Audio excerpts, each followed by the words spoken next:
Greetings, everyone. Welcome to the online global conference, Dreaming the New Earth, Co-Creating the Sovereign, Resilient Humanity of the Future, where we're gathering with visionaries, wisdom keepers, and practitioners from around the world and from a variety of fields of expertise who are in service to the global awakening of consciousness and to supporting people and our planet during these times of great change. During this time together, we will tune into the potent wisdom and experiences they will be offering, which will serve as guidance for us to ground our personal and our collective vision of the new earth.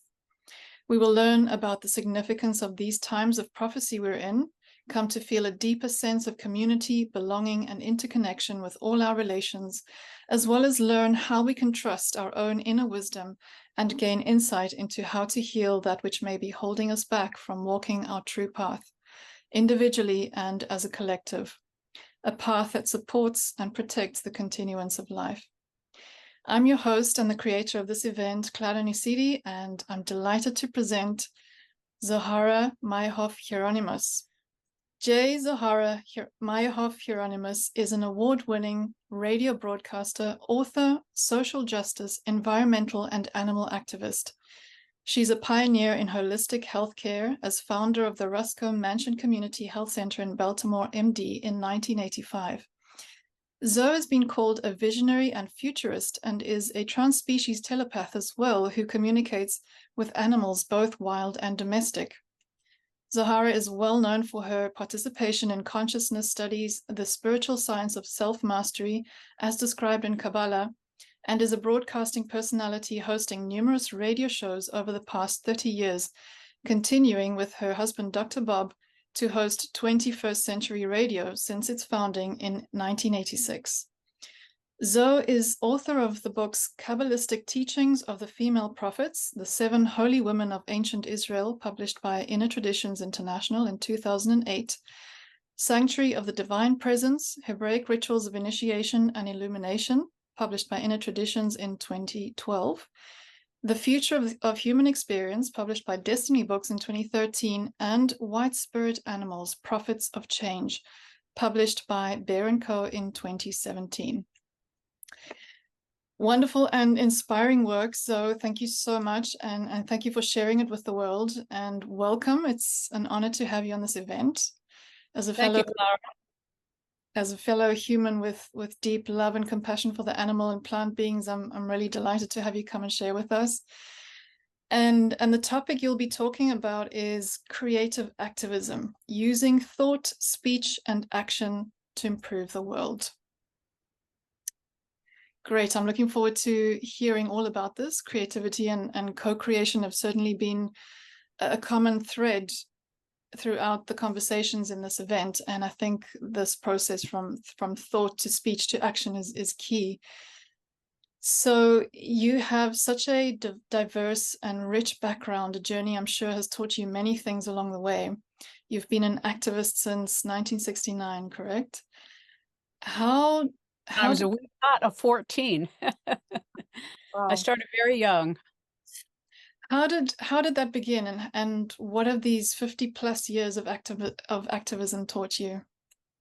Well, it began as a volunteer here in Baltimore with a small Southeast community organization, and they were hosting a presentation by Ralph Nader. Yay, Ralph, long lived and still enduring, on acid rain. And I handed out flowers, handed out these flyers. Flowers would have been nice too. And I was really hooked at that point. As an activist, and that was the beginning for me of understanding that we could make a change, that we could protect the earth. I mean, I became immensely concerned about the animals and the environment, and this is 1969. And then the rest of my life, I've spent so much of my time not only trying to convince people about the importance, but trying to find ways to show how to make change. And one of the things you asked me, what have I learned along the way? I've learned a lot of things. I think one of the most important things I've learned is to have compassion for those that we are upset with, whether it's a corporation or an individual or a householder or a habit of our own, is to have compassion. The second thing I want to share a really quick story about that. So I was leading a protest against using Dimilin, which was a pesticide, for gypsy moths here in Baltimore. And we had this big presentation with the Department of Ag, and, we had all rallied and opposed, and I was in the press opposed to it as a leader, thought leader on it. And I was very good at rabble rousing. It seemed to be a specialty of mine, always has been. And this guy from the Extension Service comes out and talks about that this product, which is a teratogen, it's a carcinogen, it kills children, it causes cancer, et cetera, et cetera. And he says, this insecticide is so safe, I'd feed it to my children. And I just sat there and wept, because I finally understood that sometimes what people are doing, they can't see either. Either they're engrossed in it because it's their livelihood, or it's their mindset, or it's their education, which may be lacking in terms of being better informed. And that was a really, really big lesson for me, because up until then, I mean, be honest, my heart would fill with hate. It was horrible, horrible. And change doesn't come that way, because then we aren't agents of balance ourselves. So that was a long time ago. That was back in the very early 80s that I learned that lesson. And it affected me in terms of how I did all of my action, because I was also a whistleblower in national commercial radio. So I hosted people from the CIA and the FBI and the IRS and the Navy and the this and the that, and covered Waco and the Branch Davidians and the shoot down of TWA, Airlines 800, and all of these things. If you look deep enough with whistleblowers and at primary documents, that's the other thing I learned. Don't go based on the news with what you think is true. You have to do your own primary research about every topic. So I became a really, really good, astute researcher. And the news, it depends who says it, and most of it's repeating whatever they've received. And this was in the days before there was social media. So it was faxes and Xeroxes and and networks of phone calls. But even then there was disinformation. So today it's a little more challenging of how do you get the facts and how do you know what's true? And that's where trusting your intuition and your sense of things and giving it the time to learn. I mean, I think one of the problems for activists today, Clara, is that people expect change so immediately. And I learned it can take decades. It literally can take decades, which I've witnessed and experienced in my own life. Like when I fought the use of nuclear waste material for food irradiation. I mean, it was horrendous that they thought, oh, this is a great use of nuclear waste. Meanwhile, they'd be trucking it around the country in trucks, putting it on train. I mean, it was so obvious it was insanity. And we fought that, I mean, for several years, and then finally kind of died away because the industry wasn't interested. It was less about our activism. And that's the other thing, is of making allies within the communities that you're opposed to, and understanding. That doesn't mean accepting, but understanding with compassion what the change will look like you want to see, and offering alternatives. And that was the other thing I learned.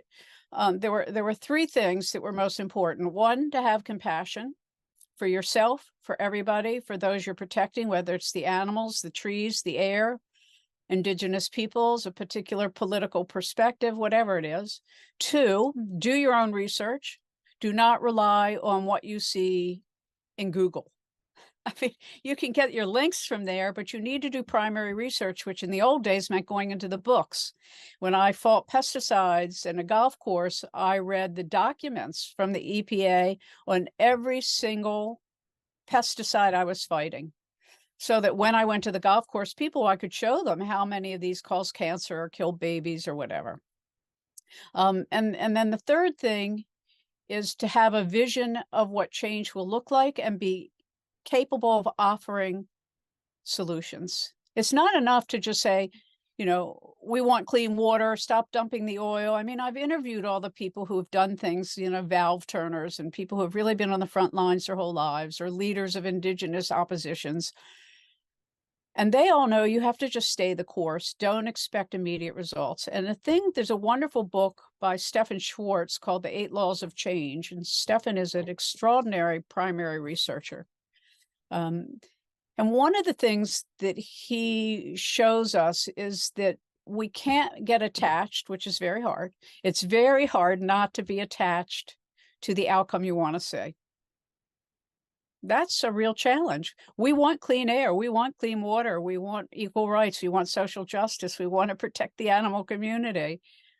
We want to see the best that we can envision, this divine paradise that we're all sort of stamped with before we incarnate. But that was one of the key points he points out. He looked at successful social movements around the world, and it ended up whether it was the public school system, public health care, community action, public sanitation. And it turned out that most of these in this country were started by Quakers. And he found some regular themes that ran through all of them. One was that there can be no hierarchy in the group working to change. Meaning you always, generally you need somebody who's going to take executive leadership, kind of organize people and come up with a plan of action and come up with, your management by objective. These are particular ways to go about planning your change and what to do and when to do it and why to do it. And but he found that there couldn't be this hierarchy. Everybody's voice has to count. Don't get attached to the outcome. Invite a broad base in. And that means being fellows with people with whom you disagree. Find the one area in which you overlap and can agree and start from there. It's like the Vesica Pisces. You find that little space in the middle. And that's where you share commonality, and then you work out from there. So that was a long answer to your original question, but those are some of the highlights, I'd say, of what I've learned of doing this now for 50 years. I'm an official elder now. Yes, indeed. Wow, fantastic. It's that is such a key piece, isn't it? The compassion for those that we're opposed to. It's one of the most difficult parts of this journey, and being able to be in the position of the observer and acknowledging what is without getting entangled. And you often speak of justice, mercy, and humility as guidelines for right thought, right speech, right action. Would you share your thoughts on that? Well, let's first start with thought, speech, and action. I'm a student of Kabbalah and the Hasidic tradition. And our thought, speech, and action, which many traditions teach, it's not unique to the Judaic tradition, but it's vital. We're co-creators. I wrote these books about the divine sanctuary and the prophetesses of Israel, and we can come back to why prophecy. But thought is our instrument of the imagination. And the imagination is the greatest gift we have. People always say, imagine the change you want to see, become the change you want to see. All of that's true, but if you don't have the thought and you can't hold the thought form, it's very hard to make things manifest. A form of low magic is, let's say you want to clean up a stream. Well, go get a picture of that stream and put that picture of that stream beside your desk and look at it often and imagine what it'll look like when it's all protected. There is a way, like thought, like everything we see when an architect makes a building and they create a blueprint and then they start to figure out the engineering and then they bring the materials to build. That's what thought does. Thought is like making the template or the cookie cutter that then matter will fill. So let's imagine thought as being that which makes the template or the vessel is a better word for it, that spirit will fill. So our thought of cleaning up the water and cleaning up the air and protecting lands and social justice and animal rights and all these things, that's the vessel, that thought. Our speech is the most powerful thing humanity has. Speaking something is manifesting it in the physical world, which is attended by all these angels and archangels and other helpers and the deceased on the other side. Speech is how we can communicate. I mean, there are other ways, but it's our most powerful gift, which is why prayer, which we'll come back to, is unmatched by any other thing we've been given. It just, our cultures don't teach us that. Even religions don't necessarily promote prayer as this powerful alchemical tool. Action is obvious. That's we take our limbs, we move our bodies into fulfilling the thought, what we've spoken of, in our action. Walk your talk. Walk your talk is speech and action. It's also thought, speech, and action. It's a heavy Kabbalistic teaching about the tree of life, but we don't have time for that. So thought, speech, and action are the three tools we have while we're incarnate. It's also said in the Hasidic tradition that it's the garment we will wear in the afterlife. And we shouldn't discount our afterlife, because we're going to be busy as bees in the afterlife. You don't just like go rest and nothing's happening. You work really hard with those who are down here. And that's why people sometimes feel like, oh, that wasn't my song. Somebody came through me. Oh, that wasn't my thought. It just all of a sudden appeared. Well, there are other beings, disincarnate humans, spiritual beings, guides, etc., always looking for vessels to fill. We're their vessel. So thought, speech, and action is the garment that we'll wear when we're deceased, and that's the vibration we'll hold in the afterlife of how we will be helping the world from there and choosing our next incarnation. Okay, so justice and mercy and walking humbly. The prophet Micah talked about that, to do justice, to love mercy, and to walk humbly with thy God. This is a Kabbalistic teaching, actually, of the right hand, the left hand, and the heart. Justice is the left hand. It's being able to discriminate what is right and what is wrong. What should I do? What shouldn't I do? What should I give? What shouldn't I give? What should I accept as okay and what shouldn't I accept as okay? Loving mercy is the right hand. I mean, they're Hebrew words for this, but it doesn't matter. Loving mercy is the right hand. So now we're talking about our hands in action. And mercy is the capacity to have compassion and to show compassion in your action. It's not enough to just go, oh, those poor animals. We have to do something. Even if it's as little as you're concerned about birds, go feed the birds in your backyard. You're concerned about the air, look into your local community's air standards and what's happening with incinerators and those kinds of things. And walking humbly is not easy for Westerners in particular, or maybe humans in general. Particularly the more you have, sometimes the less humble you are, but it shouldn't be that way. Humility is our capacity to understand our infinitesimal littleness as incarnate individual souls. But it's also the opportunity to understand that we are always attached to the Creator in some way, or to this great spirit, or whatever name you want to attach to this immaculate, planetary-wide, universal, intraplanetary, what's the right word? Design.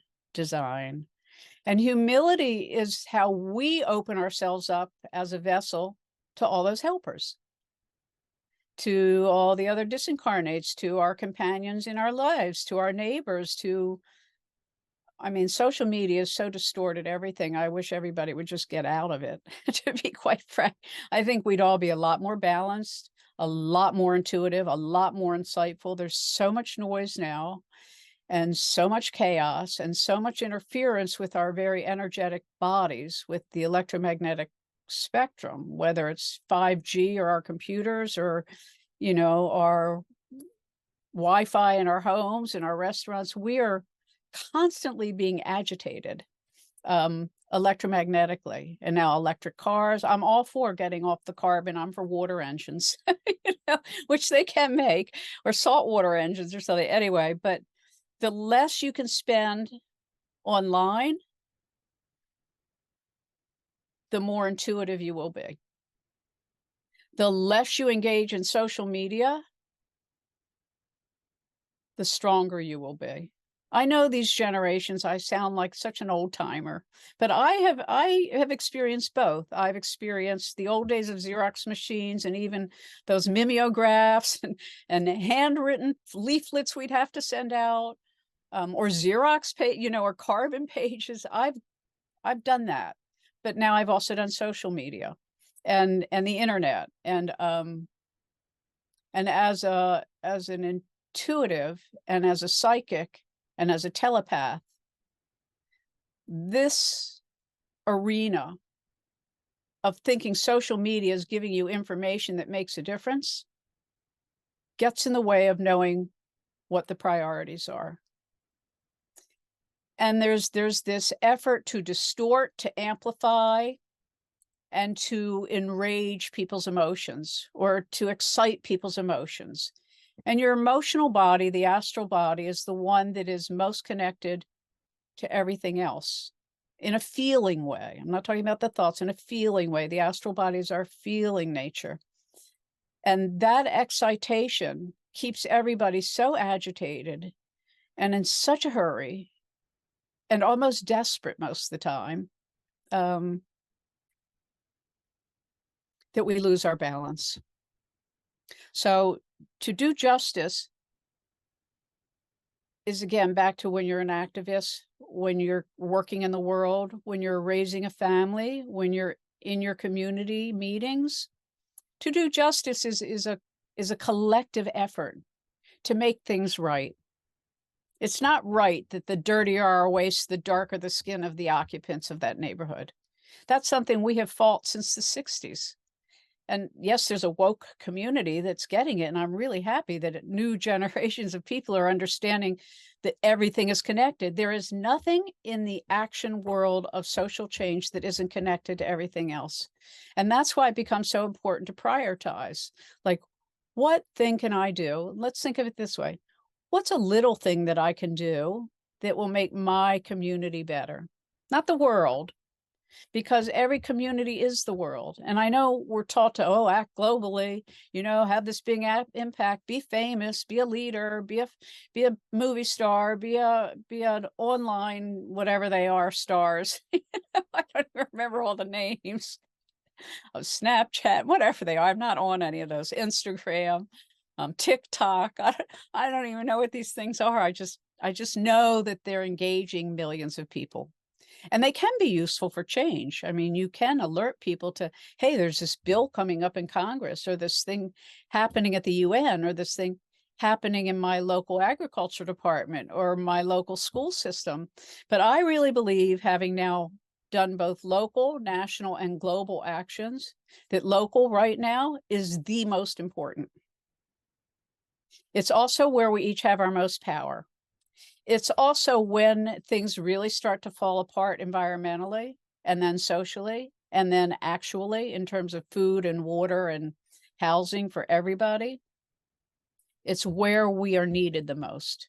And if every activist who's listening to your presentation understands the power of working locally, we will have a better world. It's not to say some people aren't drawn and don't have the karmic pull and don't have the destiny to be global actors or global thought leaders that are working a global network. But the vast majority of humans, everybody, can make a profound impact in their local community. And that's the other thing I learned after all those years of activism. Because then when we love mercy, coming back to justice, mercy, and humility, there's enough of us to make a difference. I led a lot of local campaigns when I was a commercial broadcaster, and I won them all. Not I, the community of people, but it was the power of the local radio station, because we were all working together. We all had the same information, and we all had the same goals. And that's the other thing, is to make your goals manageable. We all want to see the water totally clean and the air protected and all rights around the world and everybody free and given an education and given the healthcare they need. But it's important to pick small, realistic goals that can be accomplished, because these are the building blocks of that architectural thought. Remember, we had a thought, we want to clean all these things up. Those are the building blocks of the building of accomplishing the desire for this image. And so then the will is what moves us into action. And walking humbly, having humility, is the cornerstone of prophecy. And humility is really how we receive the information from the Great Spirit, or from the animal kingdom, or from a tree, or from a rock, or from a little baby, or from an elderly person who can no longer speak, or from the sky, or from our dreams. Oh, so much in that. Thank you. you mentioned the word prophecy, and we are going to go into that a little more in a moment. I came to know of your work through your beautiful book, White Spirit Animals, Prophets of Change. And I'd love to begin with that, going into that subject of prophecy, with how this book came about and why did you write it? Well, I've written 3 books that are basically about prophecy. I wrote one on the 7 prophetesses of ancient Israel. I wrote one called The Sanctuary of the Divine Presence. I'm a phenomenologist, and I got really interested. Well, just how did those Israelites in the desert bring down the presence of God?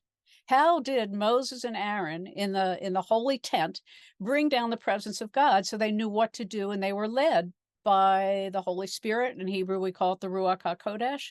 And Moses was able to talk to God directly, face to face. It's a very unique, incredible moment. But it began to interest me, how do people gain that access? And so the Rambam, Maimonides, who was a prolific writer and a physician,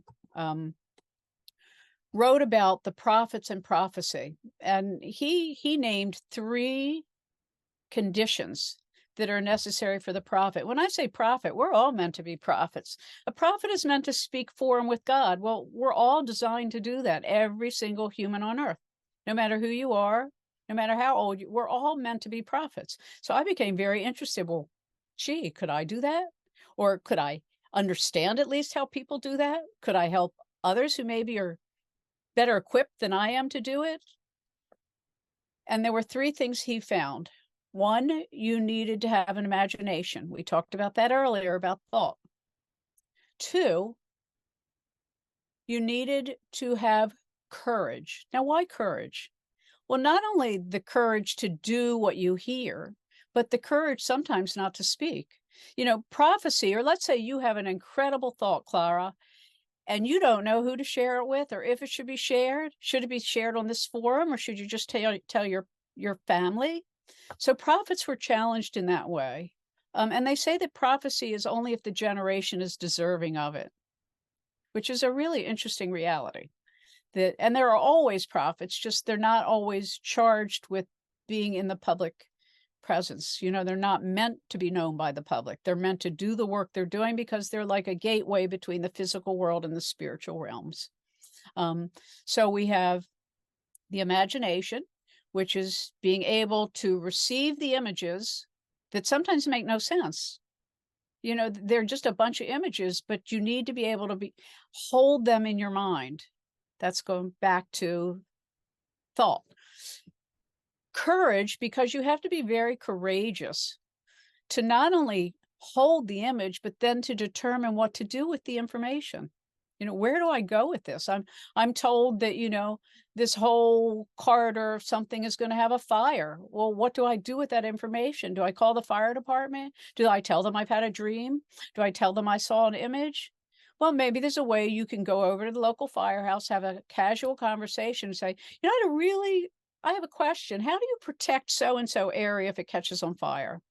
And that's a little sequestered way to get out something that really concerns you without there being confrontation of like, well, what are you talking about? Don't you think we know what we're doing? And how do you know there's going to be a fire and blah? And I used to do that because as a broadcaster, I would have dreams and images, because I was a meditator, and I would get images that weren't anywhere in print. Like when George Bush was in office and in Zagreb, Croatia, there was a war and I was covering it. And I got this thing in my dream about Stinger missiles being on the open market for sale. And I made the mistake of going public with it on radio. And then the next day I'm visited by intelligence officers wanting to know who was feeding me information.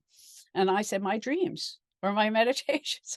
So I learned then that there's ways to have courage and hold the information and make use of it. And then the third, interestingly, is we come back to humility, like the prophet Micah said, of justice, mercy, and humility. Well, prophets, humility, because again, humility makes us the vessel.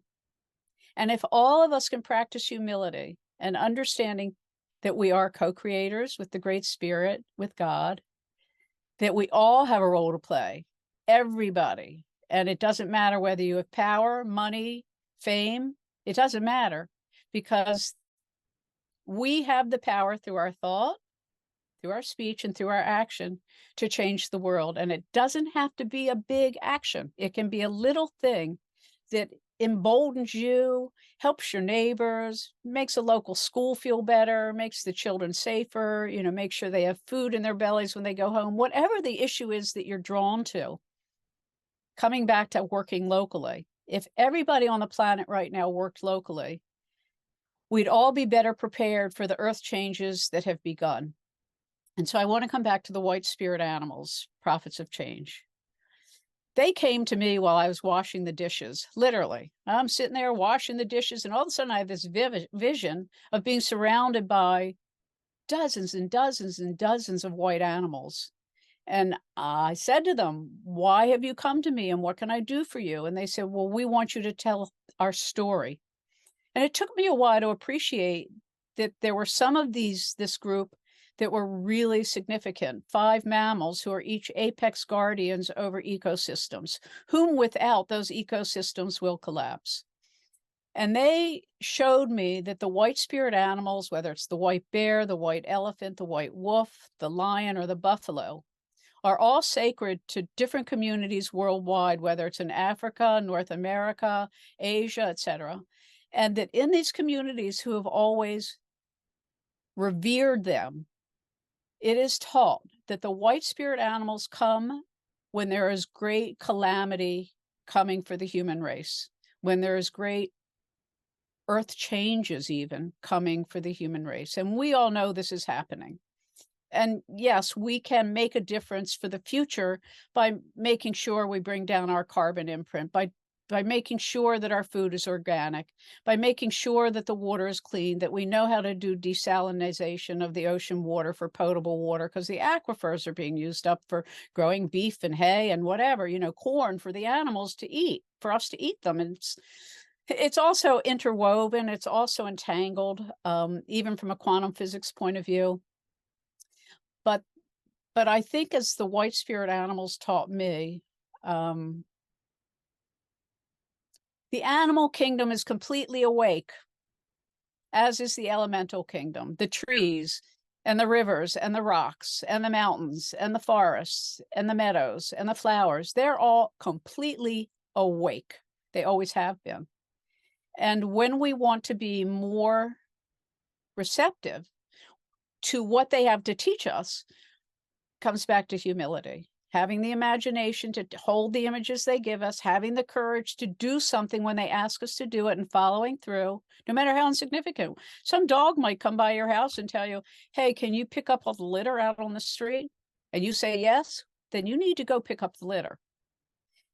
Again, this is about elevating the consciousness of humanity, and we are elevated through divine service. So it comes down to love and service. Those are the 2 basic primary reasons we each incarnate: to learn how to be of service and how to love everybody, everything, and ourselves. And the third thing, I don't even know where we are time-wise. Are we close to ending? We're good. We still got some time. We're good. I speak long-windedly, but I have all these things going through my mind because I have interviewed thousands and thousands of people over the last 40-some years. And my husband and I have always focused, I spent 10 years doing a local whistleblower program around the nation and locally, and it was very aggressive, and I was scared all the time, but I still did it. And that's having the courage despite what we confront, because we have faith that we are protected. And the truth is, dying is easy. The hard part is living. I mean, the other side is what they say, heaven. It's fantastic. We go to classes, we figure out what our next incarnation will be if we want one. We don't have to have one. We figure out where we want to be born and with whom, based on our vibration. So again, get off the social media, stop caring about that stuff. It doesn't matter. Most of it's a distraction.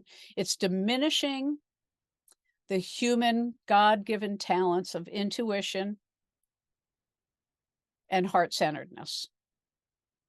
And I know for myself, when I get absorbed in something that's happening around the world and I start watching this stuff, I barely watch the news anymore after being a newsmaker, which is kind of hysterically funny.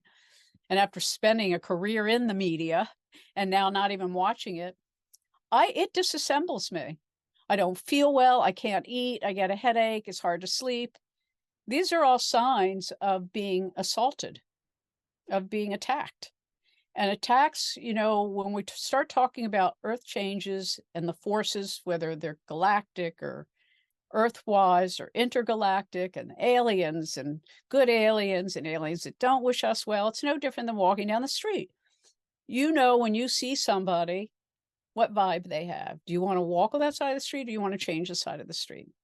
Well, it's the same thing with information. And we have to be very, very discerning now about what kind of food we want to take in through our ears, through our eyes, through our mouth, and through the rest of our chakras. And to do that means it puts you in charge of the vessel that you are. Again, this open vessel faced upwards towards heaven, so that the energies that they have to offer us can come down to our heart. And when you think about it, when our heart and our hands are combined, we've created this holy triangle between love and action.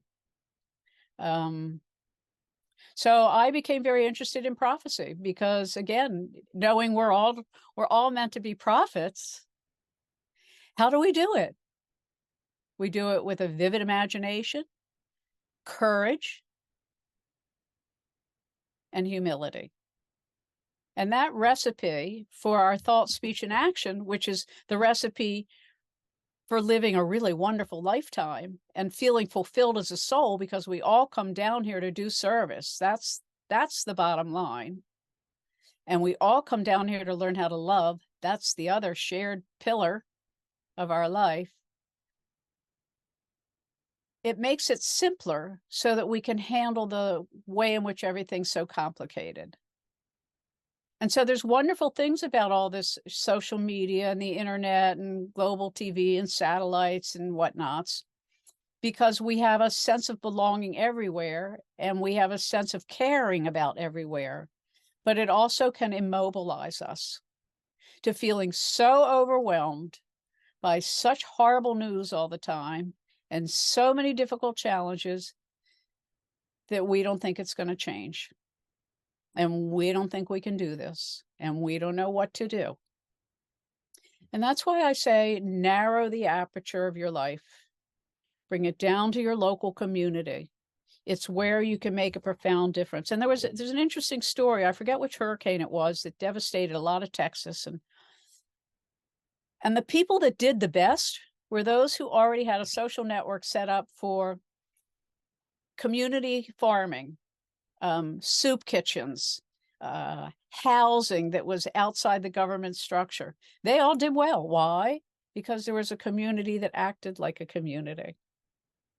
And I believe that's what we should all be preparing for everywhere in the world, is in our local communities. Every local community is going to have to be able to take care of itself for a certain amount of time before an international, help can come in. And it's also, I believe, earth changes. And I said this when I started talking about earth changes in the 1980s, when very few people could see it or believe it. And they thought that I and my husband and others of us talking about it back then were a little, not so, a little crazy. But I think that's what's going to unite the earth. It's a tragic way to go. It's not needed. It didn't have to happen. It still doesn't need to happen. I believe in divine grace. I believe in miracles. I've seen them happen. There are angels all the time trying to make a difference on this planet and elsewhere. And lots of us aren't just earth beings, though we are now. Some of us have come from the Pleiades or Sirius or Lyra or wherever, or the galactic center. There's an interesting reality I'd like to share that's in my White Spirit Animals book. The way in which longitude and latitudes are calculated are based on a meridian marker. Well, the meridian for centuries was the Giza Plateau in Egypt, which points to the galactic center. And that means, in simple language, that every church, every kiva, every teepee, every mosque, every synagogue, every holy site were all aligned based on their relationship to the galactic center. That changed when the British Empire and its Navy moved the meridian so that we could all have the same clocks to Greenwich, England. Well, that threw off this kind of global anatomical, energetic interrelationship at the unconscious level or the subconscious level. And so I start my day, besides thanking God every day with a traditional Jewish prayer for restoring my body and my soul, is I imagine myself facing the galactic center. And I know these things to some people go, oh God, what is Zohara speaking about? What is Zoe talking about? I think it's really important because the galactic center is our orientation for the planet and all the other planets. And it used to be the way in which our physical structures were aligned and made us at a deep unconscious soul level coordinated. I just think it's important. And the other thing is the moon. You know, before the Gregorian calendar came into being, and I can't remember all the dates, it was like, forget which century, maybe the 13th century. And the global change for the meridian began in the 1600s and was finalized in the 1800s and then the 1900s. But is the moon.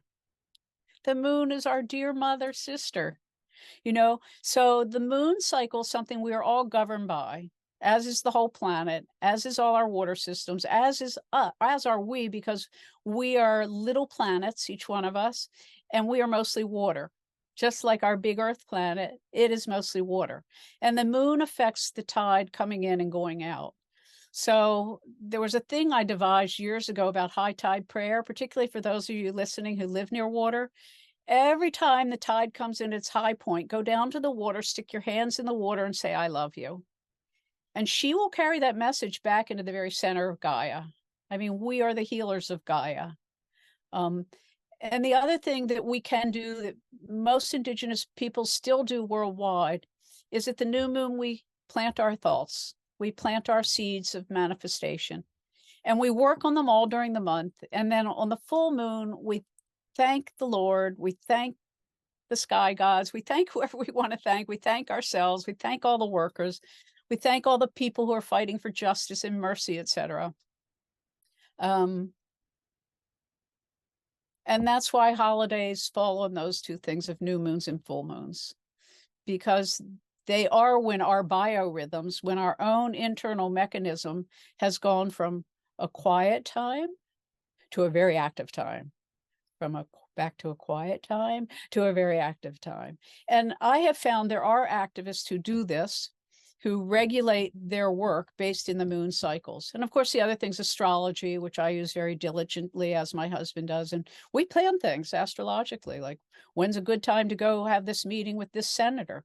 When's a bad time to meet with the local police? You know, that kind of thing. So for those who are interested in astrology or who use it, keep doing it because it does work.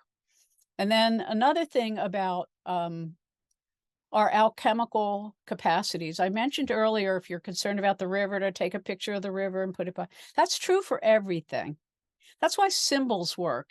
Symbols keep, like I'm wearing my wolf, my white wolf, because the white wolf from the white spirit animals is the guardian of the threshold between life and death. And the wolf told me that we need CPR, conservation, preservation, and restoration. CPR for the earth. The lion told me, close the ozone hole. The elephants, the matriarchs who stir the Milky Way, according to legend, tell us that we need to create a matriarchal society. I'm not talking about power politics. I'm talking about a focus on mother and child, that our societies, like the mammal kingdom, are designed around the mother and the child, because this is the way we birth and raise healthy humans who don't have the inclination to fight wars or dump pollution in the waters or spew out poison in the air or create bad medicines or deny people health care. So all of these things matter. But I don't want to run out of time before we talk about something I have spent a lot of time in. I have interviewed the who's who of everything. And most of them are mavericks, and we're all getting older. We're all 60s, 70s, and 80s, and we're going to cross over, and we're not going to be here to help you in a physical way like I am today. May I have at least another 20 years, God willing, maybe longer, where I'm still able to be of service in this way. But I want to talk about what quantum physics and the spiritual traditions have shown me and why it's so important to appreciate what they both have concluded. And that's that prayer, simply praying for the outcome we want to see, thanking the Lord with gratitude, praising the thing we want to see in others, thanking the trees for protecting us, thanking God, telling God we're grateful, praying for the outcomes we want to see, praying for the courage we need, praying for the ability to be of service, praying for health so that we can be of service, praying for somebody else's health. Prayer, quantum physics shows us, and the spiritual traditions show us, is coming back to where we began: thought, speech, and action. That's our thought in action through speech. It is literally, it sounds so simple. Some people don't believe it makes a difference. I even used to not understand this. And as I slowly matured and came into appreciating the power of prayer, there's nothing more important, because it sets us in balance. You know, if you want to use social media and you're going to do TikTok and you're going to do all those crazy Instagram things and get all riled up, at least stop and pray. May I stay balanced in this journey? You know, just stop and pray for discernment. May I pick the right thing for my ears to hear, for my eyes to see, for my mouth to taste, for my nose to breathe in. I mean, these are the holy holes of our head, so to speak. These are the gateways to the temple, to the inner ark. And guarding these gateways is so vital. Every time you watch these scenarios of horrible things happening, and you watch them over and over again, and the media will play them over and over again because they get good ratings, we are poisoning ourselves. We are, and I know for myself, I've watched movies that I never should watch because I have images of violence I never would have seen in my lifetime, ever. And Hollywood is addicted to violence in this country. Addicted. It's a disease, because violence gets everybody's emotions up. We stay attentive. We keep going back to it. Get out of it. Get out of the violence stream and really spend your time outside walking. So that's where I'm going to close. I have a feeling we're approaching close. Walking. Okay. Walking. I walk every day in the woods. I'm blessed that I have woods next to my house. Walk. It untangles trauma. It helps you overcome post-traumatic stress disorder.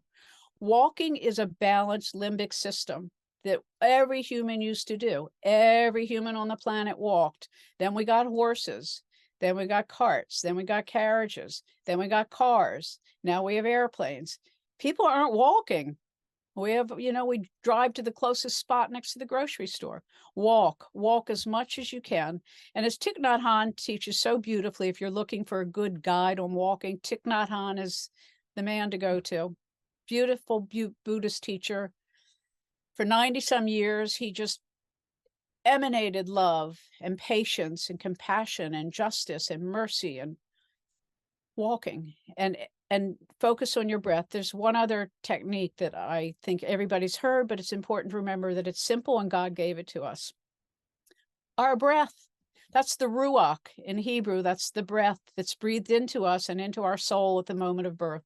When you really feel overwhelmed, stop, go for a walk, focus on your breath, inhale and exhale, and calm your autonomic nervous system down.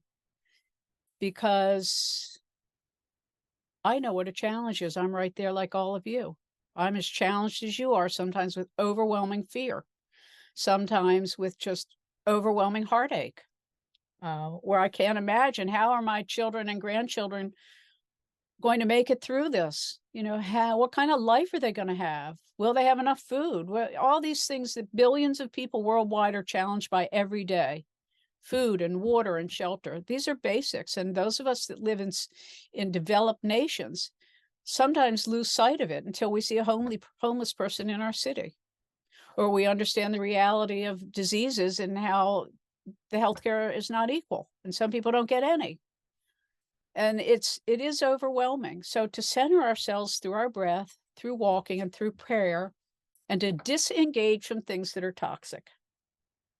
Conversations, television, internet, phones. Have discernment and protect yourself. If we can't protect ourselves, this vessel, this holy, holy vessel we each are, if we can't protect this holy vessel, we can't be balanced enough to be of service for all these great beings and angels and disincarnates and other humans who are doing good. We cannot be a vessel of service. And that's our goal. Our goal as human beings is to learn how to love and to be of service. So that's sort of the basics from my vantage point. Fantastic. Well, you've answered all the questions I was going to ask you. So maybe just one last or second last thing. What would you say to those in our audience who may be really feeling challenged with the state of the world, with a sense of hopelessness, and that there's nothing they can do to change? Is there anything we can do? Do we matter? What we do, does that matter with regard to the way the world is? What would you say to them? We matter. We wouldn't have incarnated if we didn't. Our souls chose to be here at this time for this situation. We are the people we've been waiting for. We are capable of making a difference. Don't be attached to the outcome, but know that everything you do is important. Your thought, your speech, and your action. And again, pick something little. It doesn't have to be an enormous thing that's going to be recognized by the media or is going to get 1 million followers or any of that stuff. If you see something in front of you, a person at the grocery store who is struggling, help them. You have changed that person's life. We don't know, like dropping a stone in a pond and the ripples. We are each those stones being dropped in the pond of the world. We don't know how far our ripple goes. But when we fill every action with love, every action, you help that person at the grocery store. You don't cuss at the guy who cut you off on the highway. I practice that because that was a good one for me. I'm a fast driver and I used to get really pissed, And I learned finally, well, this person's imbalanced. They'd rather see me die than let me on the highway. That's really an illness. There's something wrong. Have compassion. I slow down. I let them do their thing and I send them a prayer. I just send them light. And that's the other thing you can all do. We can all do it, is send light. Just visualize the light, feel the experience of being full of love and light, and watch it radiate out from you to wherever it is you send. These are real things. I know as a telepath it works. I talk to animals. How do I do that? I listen to trees. How do I do that? I get very quiet and I trust the image I receive. So if you receive an image that your local community needs somebody to take care of the paper delivery because there's something wrong with it, you call the newspaper and go, oh, I've noticed my neighbor's really struggling. Or little things. You see a dog in the street that looks hungry. You figure out what to do. You take them a bowl of water and food. That doesn't mean you have to take the dog into your house if you're afraid, but you can call somebody who's not afraid. You call a rescue group.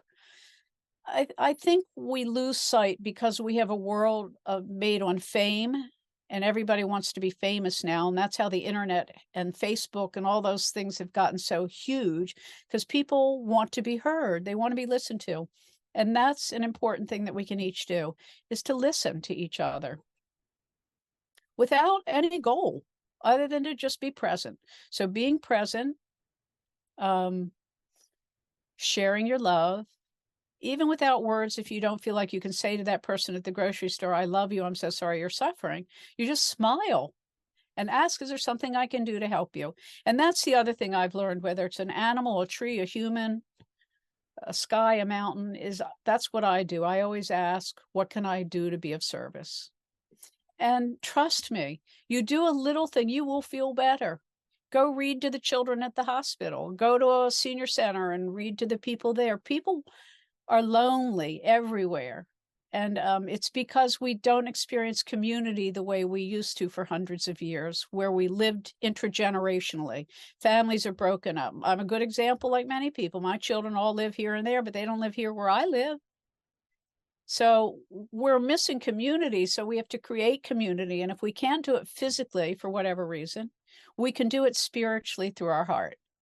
And then the community gets bigger because we feel a part of everybody and everything, even though we may not go out to dinner with them, or we may not go to the movies with them, we may not socialize or send them email or receive theirs. The capacity to love and to be of service are the two greatest things we can do, and prayer. Prayer is sort of the linchpin for me of why I know everybody can be of service. Everybody. We can all pray. And we can all envision what we want the world to be. And I believe that our souls are stamped with the template of the Garden of Eden, of Gan Eden, as we say in Hebrew. And we all matter, because each one of us is one little cell in the body of the Creator. We're each here because we each chose to be here. And we each have a divine purpose. So don't ever undervalue what you do, even if it's just straightening up somebody's papers because they seem to be out of order in the office. Or, it doesn't matter what it is. I can't think of 1,000 examples, but you all can. Everybody listening can think of 10 things they could do without it costing them money, without it changing or endangering themselves or their lifestyle. And those are the things we can do. And then as we do the little things, we feel stronger, and then we can do maybe something bigger. And then as we feel stronger. And the other thing is to remember, we're all teachers and we're all students. All of us, we're all teachers and we're all students. So everybody you meet in the course of a day is your teacher. And every place you walk, you are also a student. And that's how I look at it. I mean, I feel like I am a student of the world all the time. When people refer to me as some expert visionary because I've written books on the future, not at all. I'm a student. And I do know the things that I have learned as a student that are important. So again, thought, speech, and action, courage, justice, and humility, love, service, and prayer. And it's a simple formula. It's not always easy to do, but we each can try. And don't get down on yourself if you don't do what you thought you should do or couldn't do, or you found it too hard. Pick something else. Start again. Pick yourself up and do something else, something smaller, something that brings you happiness. And that's the other thing, is a lot of time people pick projects that don't make them feel good at all. Well, it might not be the right arena for you. So pick places where you have some joy also in doing the service work you're doing, because joy makes us a bigger emanator. It opens our heart. It brings the energy up. And we're just a greater lighthouse to the world.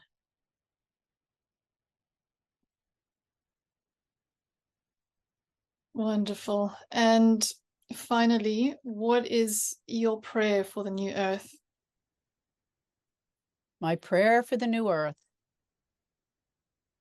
is that we fulfill our destiny as a planet of peace. When God wanted to give the greatest gift on earth, what was it? Peace. Shalom. Peace is the greatest accomplishment there is, internally and externally. So my prayer for the new earth is that we become and fulfill our destiny as a planet of peace. Beautiful. Thank you, Zoe. It's been wonderful spending some time with you. And before we go, how can people follow your work and stay informed of what you're up to? Well, there's several ways. They can go to our radio website, which is www.21st-centuryradio.com. That's 21st-21st, centuryradio.com. That's the show my husband and I have done for 40 some years. And currently we're running extraordinary reruns. We have so many thousands and thousands of interviews with such extraordinary humans that they're still evergreen, as they say, and current and important. Another is my own website, Zohara, Zohara online.com. That's Zohara online.com. And that lists other websites and emails. And I don't dare give out my email because I don't think that I could bear handling 1,000 emails. All good. That's perfect. Should I give you my email? No, it's all good. We'll have those links just below the video to your Okay. website, and people can connect with you through That's that. great. So you can give them my email and through whatever it is you're posting. And I thank everybody in the listening audience and for all that you do in the world, because you really are making a difference. And to remember that you're not alone. There are millions of us who are awake and ready and changing already.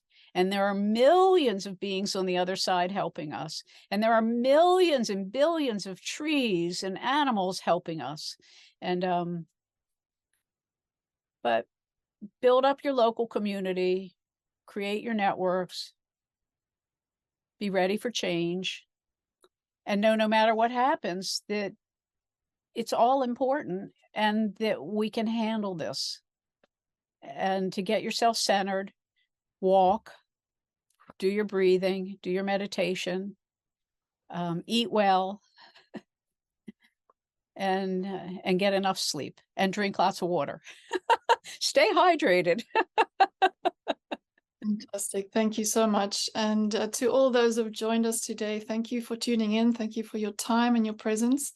We'll see you at the next conversation of this online gathering. And Zoe, thank you again for joining us today. Many blessings. Thank you for giving me the opportunity to be part of this extraordinary effort. And to everybody in the listening audience, I love you. So, and you love everybody. So we all love each other, and thank God for this blessing. Thank you.